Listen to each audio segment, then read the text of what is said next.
다윗의 마음이 이제 압살롬을 향하여 있다라고 하는 기록으로 시작이 됩니다.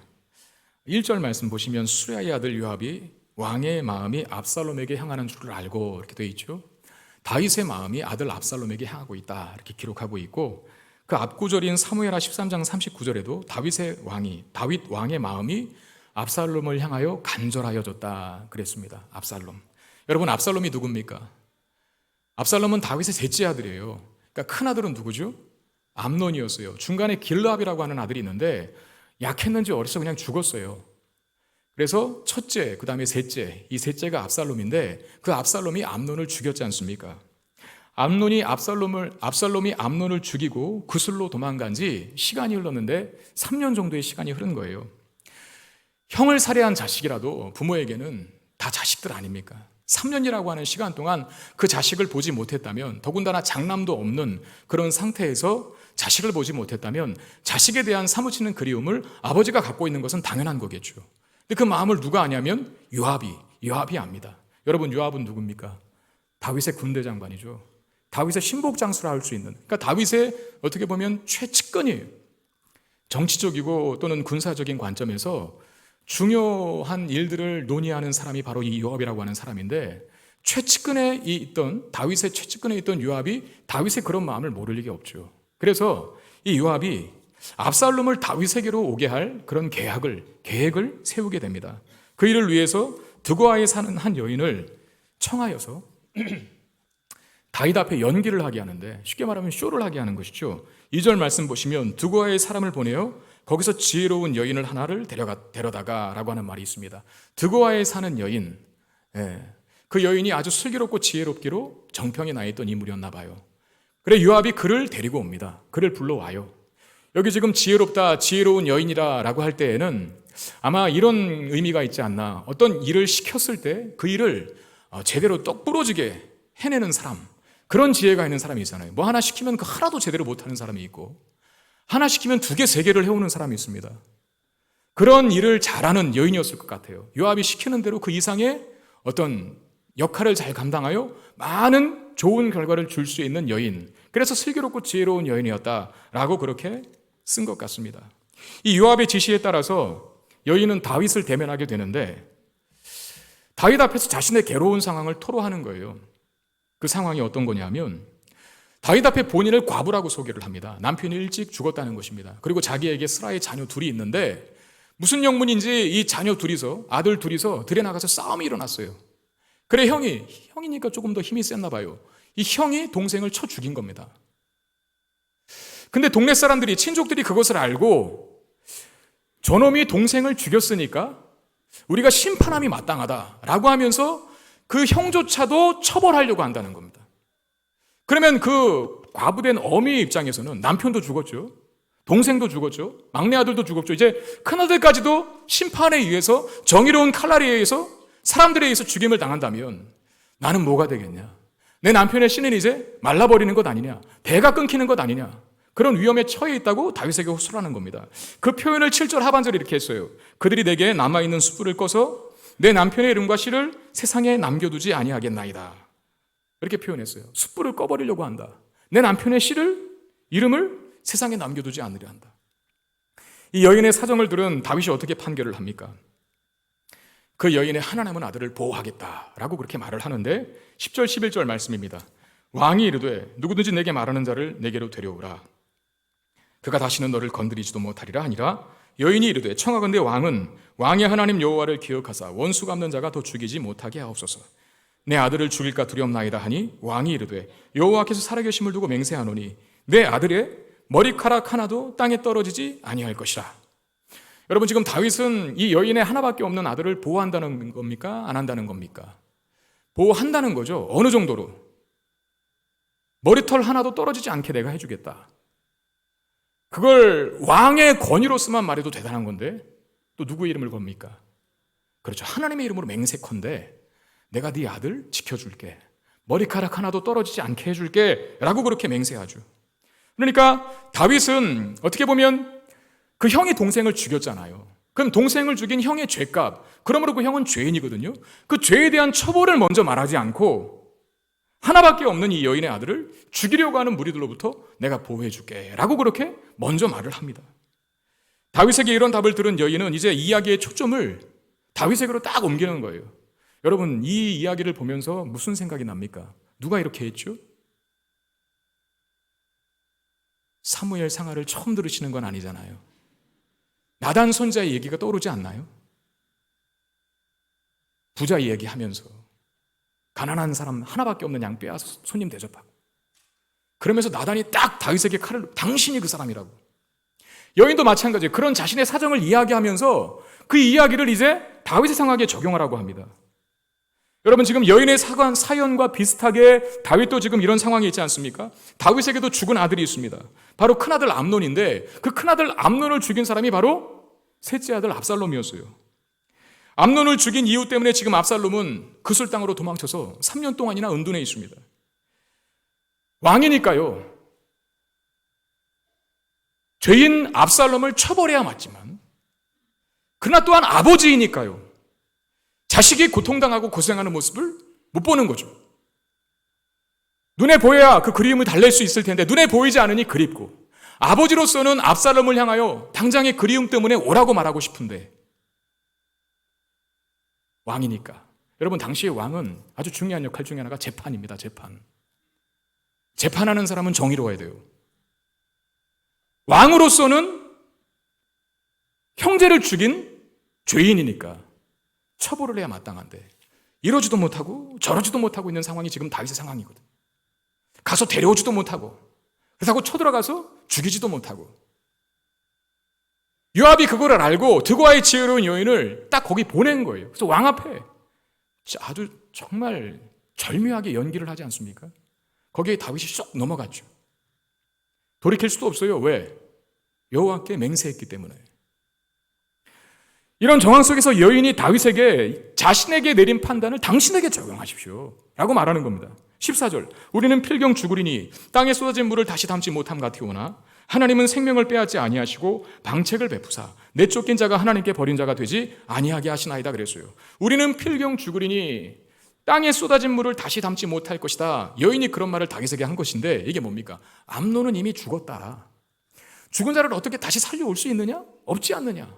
이제 남은 아들 하나가 있는데 하나마저도 죽일래? 꼴 안 보고 살래? 당신 살 수 있어요? 그렇게 말하는 거예요.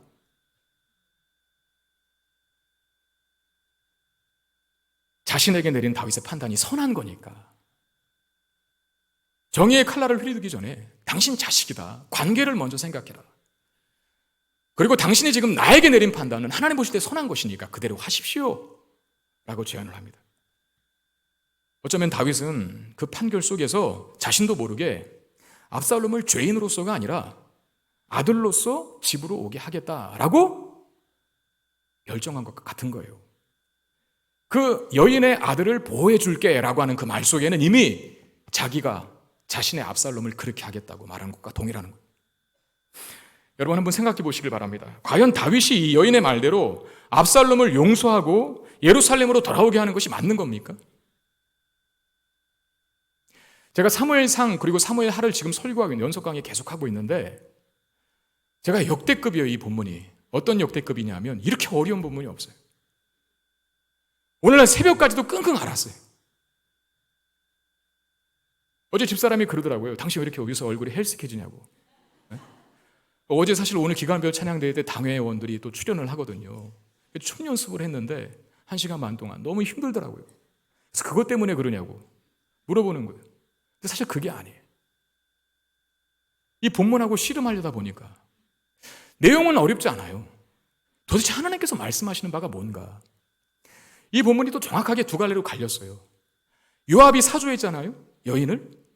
여인이 와서 자기 사장을 얘기하고 그 상황을 다윗에게 딱 돌렸잖아요. 그럼 그 여인과 요압의 행동이 맞는 것인가? 다윗이 정의의 칼을 버리고 단지 아들이라기 때문에 가족의 어떤 그런 정의에 얽매여서 용서부터 하는 게 맞는 것이냐? 라고 하면서 다윗의 무딘 분별력을 지적하는 본문들이 굉장히 많습니다. 그런 책들이. 그리고 또 하나, 다윗은 용서해야 된다고 주장하는 학들도 굉장히 많아요. 반반인 것 같아요, 제가 볼 때. 이 여인과 요압의 계략을 어떻게, 그야말로 계획인지 아니면 계략인지, 그렇게 보느냐에 따라서 전체 설교 메시지 해석이 틀려집니다. 저는 아무리 생각해봐도 둘 다 아닌 것 같거든요. 공의를 강조하자니 사랑이 울고 사랑을 강조하자니 공의가 우는데 도대체 뭐가 뭔지 저는 그러기는 싫거든요. 귀에 걸면 귀걸이, 코에 걸면 쾌걸이. 성경은 일관성이 없지 않습니다. 분명히 일관성이 있을 텐데 그게 뭘까? 그거 알아내도록 씨름하려고 정말 죽을 고생을 했습니다. 어려운 부분이에요. 여러분들에게 한번 바뀌어볼게요. 여러분들이 다윗의 입장이라면 어떻게 하는 것이 맞는가? 압살롬은 죄인입니다. 형을 죽인. 그러나 압살롬은 자식입니다.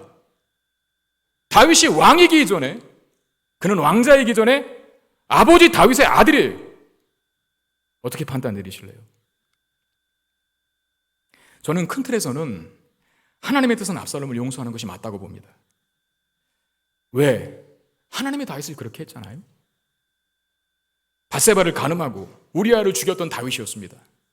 만약에 법대로 했다면 다윗은 지금 목이 달아나 지금 없어야 돼요. 성경 끝났어야 돼요. 여기서 다윗에 대한 이야기는 끝났어야 돼요. 그때. 그러나 나단 선지자를 통해서 다윗이 회개하니 용서한다 라고 말씀해 주셨지 않습니까? 그러므로 다윗이 압살롬을 용서하는 것이 맞습니다. 하나님께서 요압과 드고아의 지혜로운 여인을 사용하신 것입니다. 어떤 학자들은 요압의 이런 계획이 나름대로의 어떤 정치적인 목적을 가지고 나중에 자기가 어떤 그 입지를 드러내기 위해서 이런 술수와 묘락을 쓴 것이다라고 해서 요압을 부정적으로 판단하기도 하지만 그러나 그것조차도 저는 하나님께서 사용하셨다고 생각해요. 요압과 드고아의 지혜로운 여인을 사용하셔서 압살롬을 용서하고 품으라고 말씀하신 것이겠죠. 근데 문제는 다음 상황에서 드러납니다. 다윗이 요압에게 그 술에 있는 압살롬을 데려오도록 명령을 하는데 그래서 마침내 압살롬이 3년 동안 그 술에 있다가 100몇 킬로나 되는 그 땅으로 다시 돌아와 예루살렘까지. 그런데 다윗은 그 꼴을 안 봅니다. 23절 24절 말씀. 요압이 일어나 그 술로 가서 압살롬을 데리고 예루살렘으로 오니 왕이 이르되 그를 그의 집으로 물러가게 하여 내 얼굴을 볼 수 없게 하라 하매 압살롬이 자기 집으로 돌아가고 왕의 얼굴을 보지 못하니라 그랬어요. 내 얼굴을 보지 못하게 하라. 예루살렘으로 왔거든요. 근데 다윗이 요압에게 그러는 거예요. 그러나 온 건 좋은데 내 앞에 보이지 마. 그 집에 그냥 있으라 그래. 그렇게 말하는. 여러분, 얼굴을 보이지 않는다는 것은 관계의 단절을 의미합니다. 하나님께서 이스라엘 백성들을 향해서 그의 얼굴빛을 비춰주사라고 했을 땐 하나님과 이스라엘 백성들 간의 풍성한 관계를 의미하는 거예요. 근데 그 얼굴빛을 돌이키사라고 하는 것은 하나님이 이스라엘 백성들을 외면하셨다는 거거든요. 다윗이 자식 얼굴을 안 본대요. 예루살렘으로 오라고 해놓고 얼굴은 안 본대요. 그러니까 이거죠. 너 집에서 먹고 자. 그러나 너와 내가 말은 안 할 거야. 너 내가 벌은 면하게 해줄게. 그러나 아들로서의 지위는 절대 회복시켜주지 않을 거야. 이렇게 말하는 거거든요. 다윗이. 여러분, 하나님께서 우리를 용서하실 때에는 단지 죄의 형벌에서만 구해주는 것이 아닙니다. 이스라엘 백성들이 출애굽했어요. 애굽에서의 그 지옥과 같은 생활을 끝냈어요. 애굽에서는 이스라엘 백성들이 400년 동안 노예로 있었습니다. 노예, 종. 그럼 거기가 지옥 같은 생활 아니겠습니까? 근데 거기서 끄집어냈어요. 이게 답니까? 아니잖아요. 하나님이 애굽에서 끄집어낸 이스라엘 백성들과 관계를 맺으셨어요. 나는 너희의 하나님이 되고 너희는 나의 백성이 될 것이다. 이게 구원입니다. 하나님이 우리에게 은혜를 주셔서 구원시켜 주셨어요. 원래 우리는 다 죄의 풀무불 속에 들어가 영원한 고통을 당해야 될 운명들입니다. 그런데 지옥으로 보내지 않기로 작정하셨어요. 아주 중요한 구원의 한 요소죠. 그러나 구원이 거기까지입니까? 아니잖아요. 지옥을 면하게 해준 것뿐만 아니라 어디 가게 해주셨습니까? 천국 백성 되게 해주시는 것입니다. 누가복음 15장에 보면 탕자의 비유가 있습니다. 아버지의 재산을 미리 유산으로 달라고 해서 집을 나간 둘째 아들을 아버지가 어떻게 대했는지 아실 겁니다. 거짓 신세를 하고 돌아온 이 불효막심한 이 둘째 아들을 아버지는 손에 손가락질을 끼우고 발에 새 신발을 신기고 그를 위하여 살찐 송아지를 잡아 동네 사람들을 다 초대해놓고 잔치를 벌입니다. 이 아버지는 누가복음 15장에 있는 탕자의 비유에서 이 둘째 아들을 대하는 아버지는 그 둘째 아들이 허랑방탕하여 아버지 재산을 다 탕진하고 돌아왔을 때 집으로 돌아갈 생각을 하는데 내가 아들로서가 아니라 종의 지위로 가겠다라고 그랬어요. 돌아온 아들을 보면서 내가 너 거짓 신세만 면하게 해줄게 라고 하면 끝일 수 있습니다. 그러나 그 아버지는 돌아온 둘째 아들을 거짓 신세만 면하는 정도가 아니라 아들로서의 지위를 회복시켜줬다는 거예요. 그게 가락지를 끼우고 새 신발을 신기고 잔치를 벌인 일 아니겠습니까? 하나님의 용서는 단지 죄 용서해 줄게 이게 아닙니다. 하나님의 용서는 내가 너 자녀 삼을게. 내가 너에게 복을 줄게. 은혜를 줄게. 여기까지 나아가는 거예요. 근데 오늘 본문에서 다윗은 압살롬의 얼굴을 보지 않는다라 그래요. 그러기를 무려 2년 동안 구슬 땅에서 3년 동안 도망가 있던 압살롬을 다시 데리고 왔습니다. 요압을 통해서. 근데 얼굴을 보지 않아요. 그리고 지난 세월이 2년이에요. 그럼 압살롬은 아버지 다윗을 얼마 동안 보지 못한 겁니까? 5년 동안 보지를 못합니다. 여러분, 압살롬의 입장에서 얼마나 분하겠어요. 그 분노를, 그 울분을 토해내는데 32절 말씀 보시면 압살롬이 요압에게 대답하되 내가 일찍이 사람을 내게 보내 너를 이리로 오라고 청한 것은 내가 너를 왕께 보내 아뢰게 하기를 어찌하여 내가 그 술에서 돌아오게 되었나이까. 이때까지 거기에 있는 것이 내게 나았으이다 하려 함이로라. 이제는 네가 나로 하여금 왕의 얼굴을 볼 수 있게 하라. 내가 만일 죄가 있으면 왕이 나를 죽이시는 것이 옳으니라 하는지라 그래요.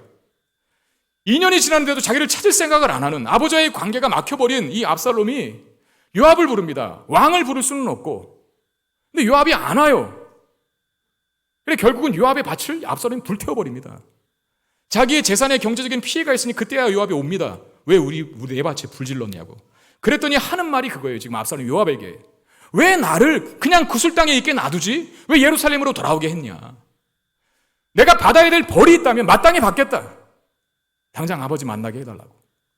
여러분, 이게 제가 그냥 말로 해서 그렇지, 그리고 글로 쓰여서 그렇지, 압살롬이 요압에게 이 말을 했을 때에는 얼마나 많은 울분과 분노로 가득 찼겠어요. 그렇지 않습니까? 비록 요압에게 하는 말이지만 압살롬이 아버지를 향해 갖고 있는 울분이 느껴지는 거예요. 압살롬을 보지 않는 아버지 다윗 때문에 압살롬은 분노합니다. 괴로워합니다. 차라리 그술 땅에 있게 두지 왜 오라고 했느냐. 여기 한마디에 압살롬의 고통이 다 녹아 있어요.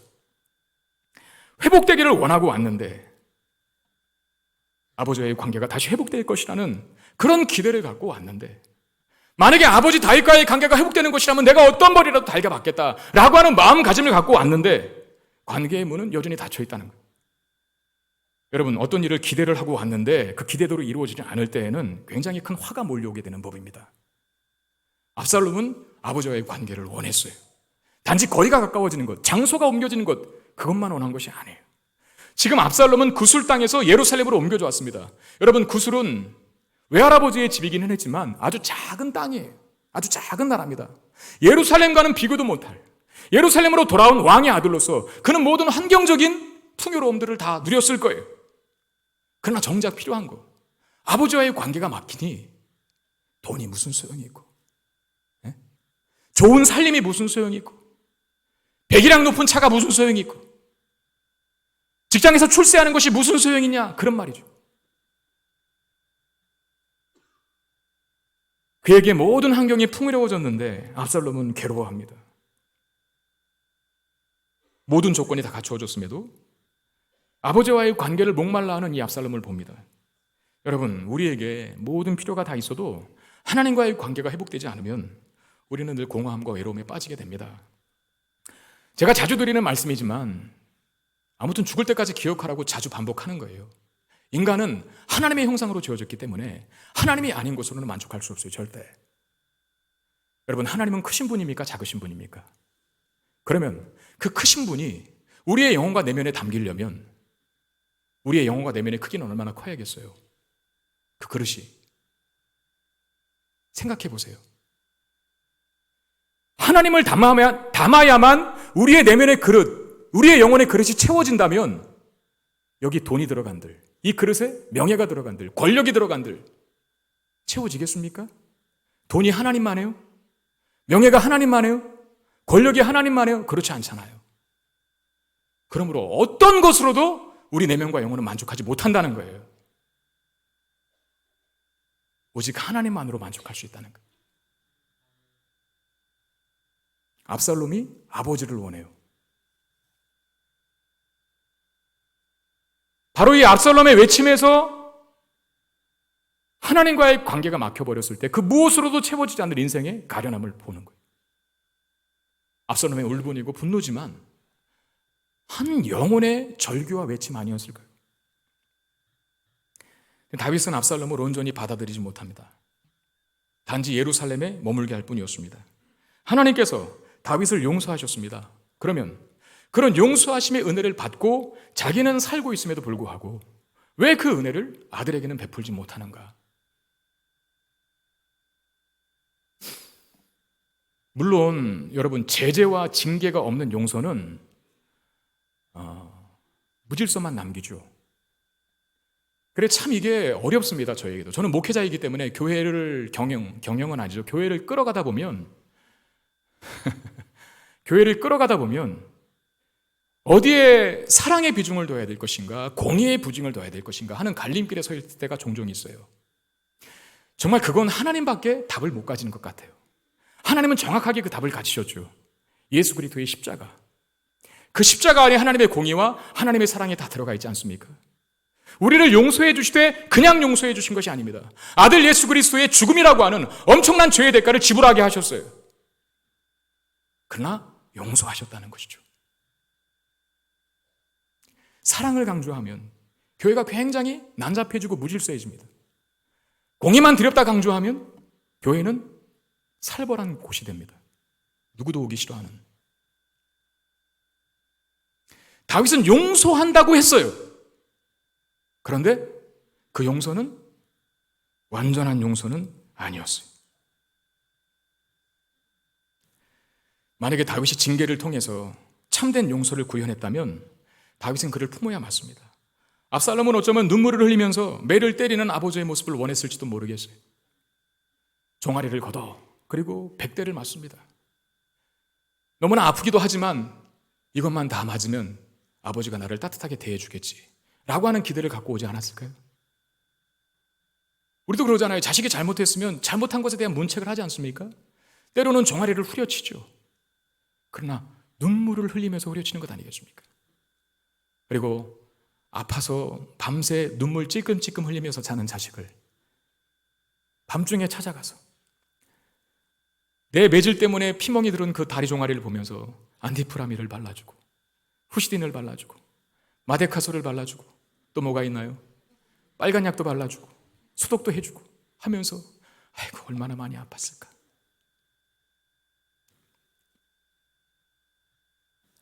압살롬이 깨고 일어났어요. 아버지 웬일이세요? 저 내일 다시 또 100대 맞아야 되는데요. 압살롬아 많이 힘들었지? 3년 동안 아버지 밑에 살지 못하고 떨어져 사는 것이 얼마나 힘들었겠냐. 난 사실 네가 와서 기쁘다. 잃어버린 아들을 하나 찾은 것 같아. 근데 그래도 죄의 대가는 달게 받아야 하지 않겠니? 아버지가 마음이 아프지만 너에게 매를 대는 것은 본심이 아니라는 건 이해해 주길 바란다. 이렇게 해서 압살롬을 품었다면 여러분 이게 사랑과 공의의 절묘한 조화 아니겠습니까? 근데 다윗은 그를 품지 못하죠. 본인은 하나님께 은혜를 받아 용서를 받았는데 압살롬의 용서는 그냥 형식적인 용서였고 형식적인 용서를 통해서라도 가까이 오게 했지만 여전히 먼 관계로 남아있는 이 두 부자의 관계를 보게 됩니다. 저는 오늘 여러분들에게 가까이 두었지만 실제로는 여전히 먼 거리에 있는 이 다윗과 압살롬의 관계를 보면서 하나님과 여러분 각자의 자신의 관계를 점검해 보기를 원합니다. 예루살렘에 가까이 아들을 두고 있으면서도 그를 대면하지 못하는 이 다윗의 모습을 보죠. 명목상은 아버지와 아들이지만 실질적으로는 남남의 모습을 하고 있는데 혹시 우리가 이와 같은 모습으로 신앙생활하고 있는 것은 아닙니까? 교회에는 있지만 예배의 자리에는 나와 앉아있지만 수많은 찬양이 드려지고 화려한 성가대의 노래가 있고 유창한 설교와 기도가 있지만 정작 하나님이 계시지 않는 자리라고 한다면 여러분 그것은 죄송하지만 빈 껍데기일 뿐입니다. 누가복음 15장에 등장하는 탕자의 비유, 아까도 제가 얘기했지만 둘째 아들에 관한 이야기, 우리는 너무나 잘 알아요. 둘째 아들에 관한 이야기는. 왜? 그 아들의 임팩트가 너무나 크기 때문에. 바로 내 모습 같이 보이기도 하고 여러분, 아버지의 돈을 미리 달라, 유산을 미리 달라라고 하는 것은 아버지 먼저 죽어주세요, 그렇게 하는 것과 똑같습니다. 그 충격이 너무나 커서 이 둘째 아들, 집 나간 둘째 아들이 집 돌아왔다라고 하는 내용만 너무나 보다 보니까 그 집에 그냥 남아있던 큰아들에 대한 이야기에 대해서는 우리가 잘 생각하지 않으려고 하는 이해가 있습니다. 그러나 여러분, 그 누가복음 15장에 돌아온 탕자 이야기 중에 둘째 아들의 이야기 못지않게 집에 그냥 남아있었던 첫째 아들, 큰아들의 이야기도 같은 비중으로 다루고 있다는 것을 기억하셔야 돼요. 첫째 아들은 아버지 곁에 있었습니다. 둘째 아들처럼 집을 나가지도 재산을 탕진하지도 않았습니다. 아버지의 명령을 충실히 이행하고 아버지의 일을 늘 거들었던 착하고 충성된 아들이었어요. 근데 늘 불만을 갖고 사는 겁니다, 아버지에게. 그 불만이 어디서 터집니까? 돌아온 둘째 아들, 아버지의 유산 다 까먹고 돌아온 둘째 아들을 극진하게 대접해주는 그 아버지의 모습을 보면서 집에 남아있던 큰아들이 울분을 터뜨리는 거예요. 아버지, 저놈은 아버지 돈 가지고 나가서 다 탕진하고 거짓골하고 왔는데 도대체 왜 이렇게 엄청난 호의를 베푸십니까? 나는 아버지 말씀 잘 듣고 집도 안 나가고 돈도 달라고 하지 않고 늘 열심히 일한 나를 위해서 한 번이라도 살찐 송아지 잡아주셨나요? 따지는 거예요.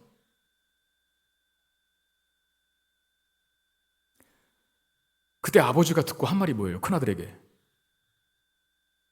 15장 31절에 누가복음, 너는 항상 나와 함께 있으니 내 것이다, 네 것이다.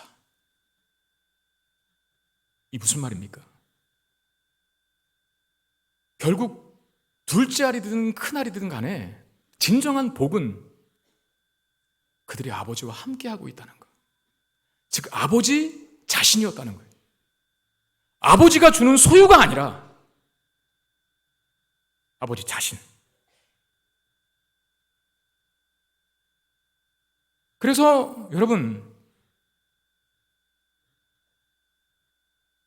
그 누가복음 15장에 등장하는 탕자는 둘째 아들만이 아닙니다. 둘째 아들은 집 나간 탕자고 큰아들은 여러분 입으로 말해보세요.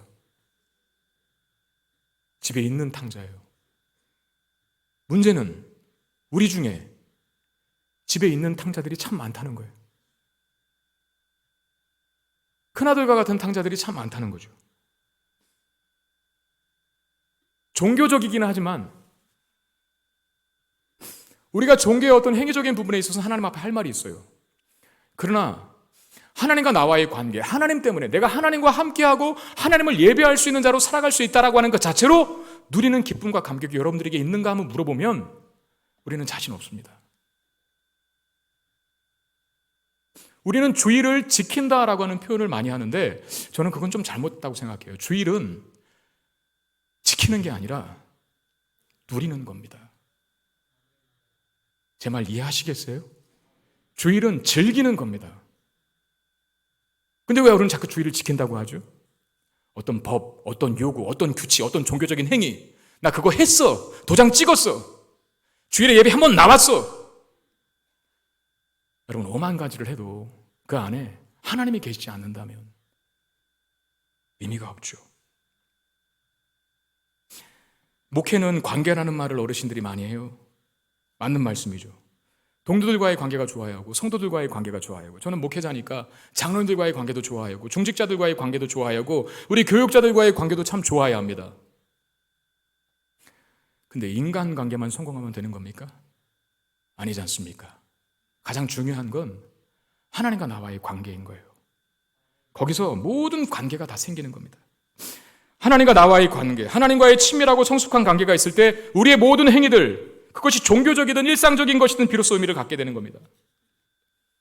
여러분, 하나님과의 관계를 놓치지 마십시오.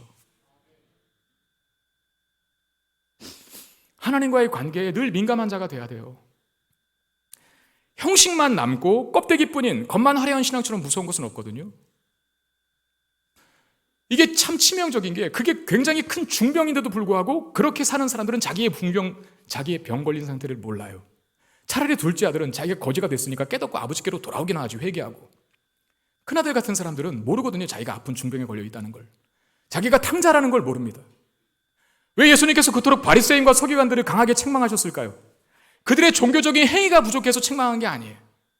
마음이 없이, 하나님과의 관계가 없이 단지 행하는 종교적인 행위, 마치 회칠한 빈무덤처럼 겉은 화려하지만 알맹이는 없는 그들의 빈 껍데기뿐인 신앙, 그것을 책망한 거예요. 여러분, 몸이 이 자리에 와 계신 거 참 대단한 겁니다. 저는 그것도 믿음이라고 봐요. 그러나 한 단계 더 나아가십시오. 마음까지도 가지고 올 수 있기를 바랍니다. 하나님 앞에 진심을 드려야죠. 우리의 기도, 우리의 찬양, 우리의 봉사, 우리의 섬김, 우리의 헌금. 앞에서 나와서 예배 때마다, 공예배 때마다 우리 대표주 기도자가 나와서 대표 기도를 하지만 여러분들 앞에 들으라고 낭독하는 겁니까? 아니잖아요. 글 읽는 겁니까? 아니잖아요. 하나님을 의식하고 하나님이 나의 기도를, 우리 교회를 대표해서 드리는 이 기도를 받아주십시오 라고 하는 마음으로 드는 것이고, 저도 제가 연구한 거 무슨 논문 발표하는 겁니까? 아니지 않습니까? 준비할 때도 성령의 강력한 역사가 필요하지만 하나님, 제가 말씀을 전하는 중에도 하나님 함께 하셔서 그 말씀을 통해서 영혼들이 하나님을 그 영혼과 내면에 담기를 원합니다 라고 하는 마음으로 말씀 전하는 거예요. 때로 이게 안 될 때가 있어요. 저도 마찬가지고.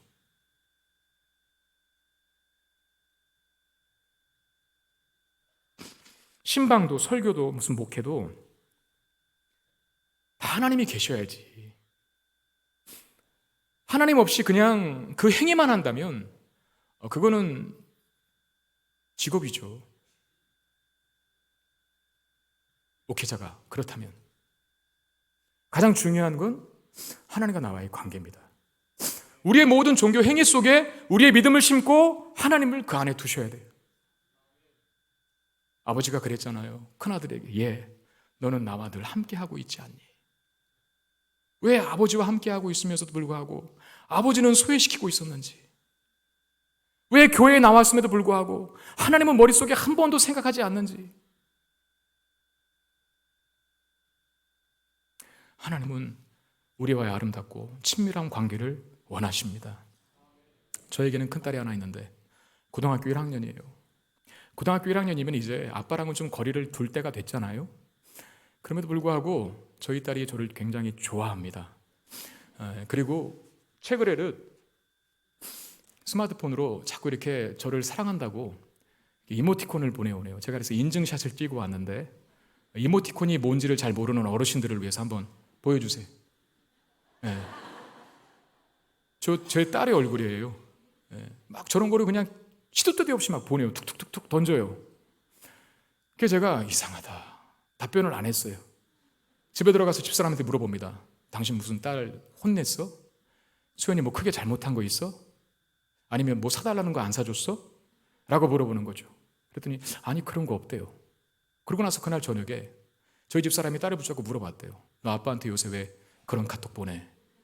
너 왜 그런 이모티콘 자꾸 보내는 거야?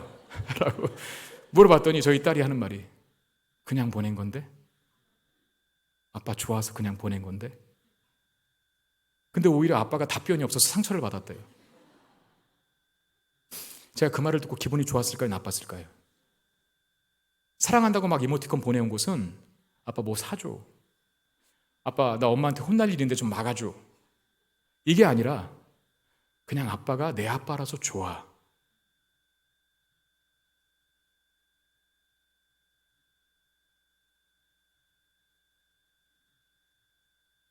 시간은 가는데 목이 메어서 말이 안 나오네요.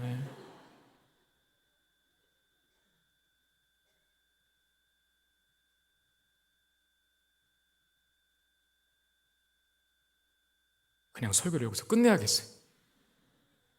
오늘 주제는 그겁니다. 아빠가 내 아빠라서 좋아.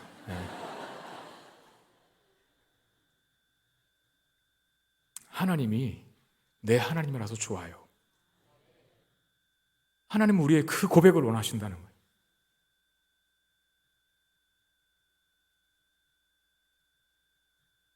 우리의 삶이 많이 분주하죠?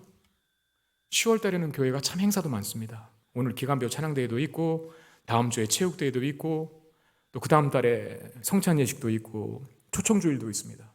자칫 바쁜 것에 묻어가다 보면 내가 하나님과의 관계를 하나님의 목적이 되어서 일을 하는 건지 아니면 그냥 일을 하는 건지 헷갈릴 때가 있어요.